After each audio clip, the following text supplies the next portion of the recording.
মোটে হাজিরা দেওয়ার সময় আর মামলা বাতিল করে তাকে জেল হাজতে দেওয়ানো হয়েছে।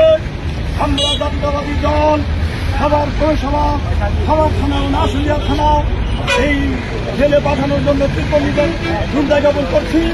আরো বিলম্বে বিএনপির চেয়ারপারসন সাবেক প্রধানমন্ত্রী দেশনেত্রী বেগম খালেদা জিয়ার মুক্তি দাবি করছি এবং খালেদার আবু আশফাকে মুক্তি দাবি করছি।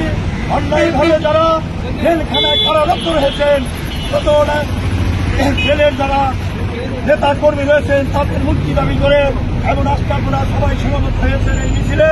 এই জন্য আপনাদের ধন্যবাদ জানিয়ে আজকের এই বিক্ষোভ মিছিল এখানে সমাপ্ত ঘোষণা করছি।